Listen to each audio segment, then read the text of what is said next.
Hello, everyone. How are you today? Hope everything's gone well, and I hope that you had an excellent bank holiday. Welcome back to Aluminum Tarot. I'm happy to read for you today. I'm going to start things off a little bit differently this time. We're coming towards the end of May, and I wanted to do a bit of a reflections before we enter into June. So something I may experiment with a little bit is reflecting on the month and seeing some of the important lessons that have occurred or taken place. Going to be a very, very short read, probably no more than 10 minutes, hopefully. And that will give us a little bit of insights and clarity as to what's been going on.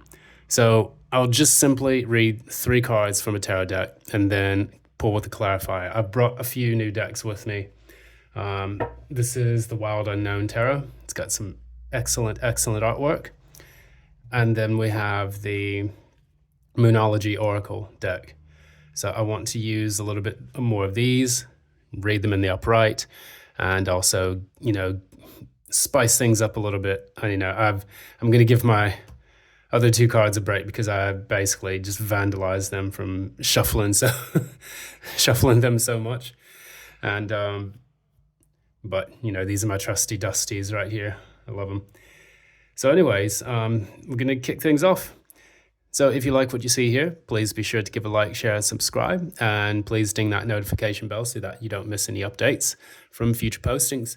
And additionally, if you would like a personal reading, one that I can give you that's more in tune with your specific personal energies, feel free to reach out to me at the information provided in the description box below. And yeah, that's it. So we are coming into June. There's going to be a lot taking place. I haven't quite researched a lot of the astrology yet, but we're going to basically assume that things are picking up off from where they left off in May, where there were a bit more positive turnarounds, a lot of planets in Taurus. And now we're moving in, now that we've already moved into Gemini season, we can expect that activity to pick up and become more communicative rather than just focusing on the material world. So let's go ahead. We're going to go ahead and begin. I'm just going to pull an Oracle deck card. Moonology is a very, very popular deck. And to be honest, I see a lot of other tarot cards reading, a lot of other tarot card users reading using this deck. Because it goes into a lot of the cyclical natures of energies that are prevalent in the zodiac. So I want to give this one a go again because it's been a while since I've read with them. If you have a favorite deck as well, let me know in the comments below what you would use or what your favorite go-to is. My favorite 2 are the ones here. This is the Rider-Waite Smith Tarot, and this is Steampunk Tarot. Because I'm a bit of a sci-fi and technology geek, I've always been really into these types of designs. But then tradition always prevails. So for me, the Rider-Waite Smith is always a classic. So just gonna pull one here. I don't want to shuffle these cards too roughly, so I'm just gonna use this method. All right, here. Look at the bigger picture. That's quite a very powerful message there. So we have full moon in Sagittarius. And if I'm not mistaken, we do have a moon in Sagittarius coming up soon, or one of the planets is in Sagittarius. So for this to come out, this is quite powerful. What we're trying to do is looking at a lot of the different changes that took place, over the last few weeks. April has been a bit of a, for lack of a better word, it's been a bit of a shit show for many people, energetically and astrologically. And I found it to be quite a difficult month to deal with myself. There were some good developments for me in May. It's my birthday month, being a Taurus, and also, a chance for me to do a little bit of travel, catching up with friends, socializing, and so on.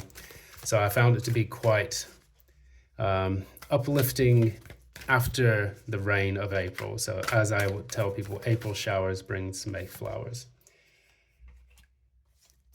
If you want to, share also in the comments what you had happen to you in April and May, and whether or not, those months began to slowly see an uptick in energetic health, I suppose. So the bottom of the deck here, we have the Eight of Cups. It's very dark, bleak, and somber artwork here, but it's quite explanatory. You're walking away from a lot of the things that no longer give you any kind of fulfillment. And that was one of the big lessons that you had in the month of April and May. And coming into the end of May, this is what we're reflecting on, energetically and spiritually and emotionally. So for you, you probably had walked away either from a relationship or a job or something that you've once held dear to your heart. And you're now learning how to walk away from it energetically. And I think that's the whole clearing out of the clutter from spring cleaning that many of us have to do, even on the soul or astral level. And with this looking at the bigger picture message, we see that many times when we walk away from something, it can hurt and it feels very painful in the beginning. And oftentimes we've made a lot of investments in those things initially. And whether it was a betrayal or not, we realized that it was important for us to see with clarity and also with gratitude, because Sagittarius is kind of like a card of blessings. Sagittarius is one of the luckiest signs in the zodiac, if not the luckiest. And with this look at the big picture, it's about seeing things from a bird's eye view, about how these life events affected us, and showing gratitude and showing that these things were actually blessings for us to grow on a spiritual level, an energetic level, as well as a mental level, to grant us some kind of maturity that it provided us despite how painful those situations were for us. And in my birth chart, with reading the time, I have an ascendant in Sagittarius, but after my time was adjusted using Vedic astrology, I'm a Libran ascendant with the new birth time. And additionally, I still have Jupiter in the first house. So it still gives me that little tinge of Sagittarius in the beginning of it, which is quite interesting, because having Jupiter in your first house, or having Jupiter as your, Jupiter sign as your ascendant, what it does is it helps us to understand how to be optimistic in periods of crisis, because Sagittarius does follow Scorpio, which is the crisis sign. It's the sign where, life goes through extreme highs and lows. We experience major losses, major setbacks, health scares, things of that nature, debts. But then after that, Sagittarius is the card of understanding that bigger picture. It's also the house of it's also the sign of higher learning, with Jupiter being understanding the intellectual scope of things on the spiritual level, as opposed to Gemini, which is on the more mundane level. Geminis are geniuses. They're able to adapt quickly and readily. They can communicate information, which I have a Mercury in Gemini, opposite Uranus. So it makes me, it's like ADD on steroids at times. So I have to keep that under wraps. But on the other end of that, it allows me to kind of have, ability to grasp certain things with a bit more ease, depending on the situation. It's not going to be like me doing maths at 9 o'clock in the morning. It's not going to happen. Not without copious amounts of caffeine to help me get through that difficult process. So what we have here, we have, looking at the bigger picture, full moon in Sagittarius, which is kind of the overarching energy for, the month of May leading up till now. We also have the Seven of Pentacles here, which is the first card, which allows us to talk a little bit about how we have been able to reflect on what we have produced over the last few, months, because, Pentacles are typically years, but I would say over an extended period of time. This comes after the Six of Pentacles, and then we look into our pockets and we see how much we've actually been given. So you may have been going through a period of crisis where people were helping you out financially, or you were finding programs or finding grants or endowments to help you to oversee a project or something that you were very passionate about. So this could have occurred through, a startup venture. You may have been suffering financially, so you're on universal credit, or you're on, government assistance. Family and friends may have been helping you out either with housing or with, some kind of money to help you get through a specific thing. Maybe you were going back to school, you needed to get a scholarship. So it's about receiving that financial assistance, and then after that, taking stock as to whether or not you have been on the right path with the work that you've been doing, or whether or not you're at the right path in your life in general. So this is an important card here, because after the Seven of Pentacles, we then move into the Eight of Pentacles. And this is what allows us to continue our work in a similar way that the Eight of Wands allows us to defend our actions and then move forward with, swift and reckless abandon. So that's what I see from that card. We then have the Daughter of Swords, which is the Page of Swords here. And it's about intellectual curiosity and learning that allows us to make that journey into whatever intellectual pursuits that we have. So the Page of Swords is a very astute student. It's also a very novice.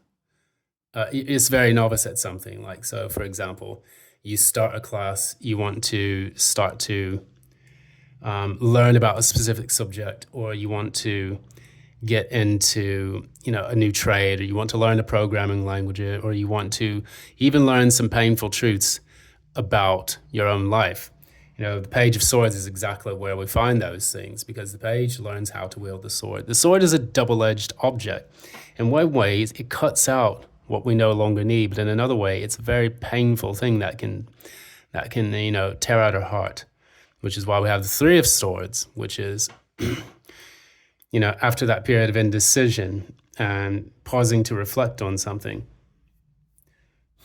making that impasse, we may miss out on specific things in our life. We may, receive betrayals, or, other things can come into our life where the Three of Swords reflects that pain and heartache. Throughout the entire procession of the Swords cards, from the Ace of Swords to the Ten of Swords, it is a very difficult, painful process. I call that the surgery suit, because unlike all the other suits, within the tarot, we have the Page of Swords, which is like Ace of Swords, it's clarity. Two of Swords, indecision. Three of Swords is like pain and heartbreak. Four of Swords is recuperation and healing. Five of Swords is like winning at all costs. The swords are not for the faint of heart. And throughout the entire, suit, it leads up to the Ten of Swords. I mean, that's like that's as bad as it gets in the whole deck, other than being next to the devil. It's pretty, or the Tower or something like that. And the devil and the Tower are always fear, but I would think like the sword suits. I'm trying to think of any of the swords cards that are actually really that great. They're all painful. So being a Page of Swords is quite painful in itself. It's learning how to master and wield that intellectual, curiosity and that affinity for learning new things, even learning things about yourself. So in essence, what you were doing as a reflection of May, you were going in and searching for those truths as a novice.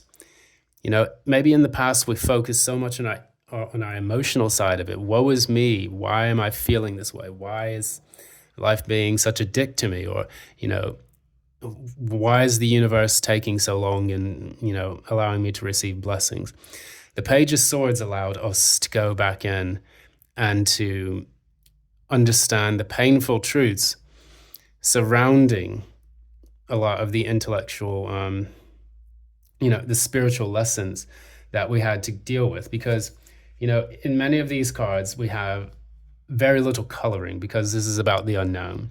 And perhaps as the Page of Swords, you were exploring that unknown. Maybe things were not clear to you, and the way that you was,